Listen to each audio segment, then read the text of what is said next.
Difference between saving and investing. So you're a pretty hardworking person. You earned reasonably well, are content with your comfortable lifestyle, and even managed to save about 20% of your income every month. Savings. That's great. Now fast forward to your retirement. You open up your savings, but what have you got? What? That's not as much as you hoped for, and definitely not as much as that colleague of yours. But what went wrong, you wonder? He worked as much as you did, earned the same and saved the same. So why the massive difference in retirement funds? Well, the difference is that while you kept saving your money, your colleague was busy investing his. So, what are savings? Take a person's monthly income and deduct the expenses. These expenses could be anything from food, a visit to the movies or mall, school fees for the kids, EMIs on a house or car. You get the point. What they are left with after all expenses is the surplus. Well then, what is investing?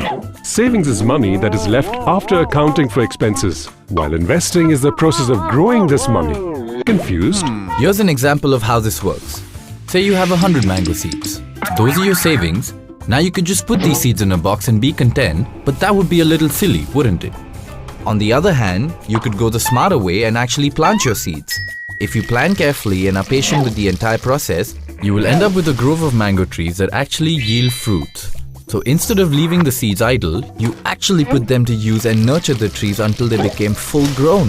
This entire process can be thought of as investing. Think of it like this. Savings are the raw material and investing is the process one must go through to get the yield. So a person has to begin with savings and then invest those savings in appropriate investment options to reach the next level. But what is this next level and why is it important to take savings there? Well, say you want your precious daughter to become a doctor in 10 years' time. And assume that in today's terms, the estimated cost of that education is 50 lakhs. So you calculate that by saving 5 lakhs every year, you will be ready with the rupees 50 lakh kitty in 10 years' time. Perfect, right? But is that really going to be sufficient 10 years later? No. So what's playing the spoilsport? Inflation. At an assumed inflation rate of 6% in 10 years' time, the cost of that education would be over rupees 89 lakhs.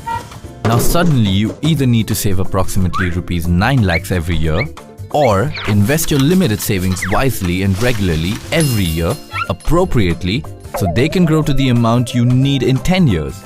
It's true, investing can help channel your savings towards a definite direction and purpose so that years later you could achieve your goal of creating a corpus for her medical education. A very important factor to remember for converting savings into investment is discipline. A matter of mere dedication, saving and investing regularly and religiously over a long period of time. Try to be extremely judicious when spending money and invest your savings, keeping a goal in sight and a definite deadline to achieve that goal. Savings and investment are two sides of the same coin.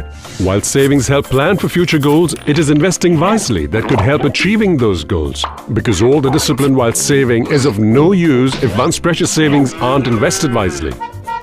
Let's go over this one last time. You've got to control expenses so that you can generate savings. Save regularly over long periods of time and make sure you invest those savings wisely and appropriately. Now let's fast forward to your retirement once again. You could be living quite the life at 65. It's all very simple, just keep investing your savings. We hope you've enjoyed watching this video. Watch more and we'll help you learn about different investing concepts. You can also write to us with your feedback at editor@templeton.com.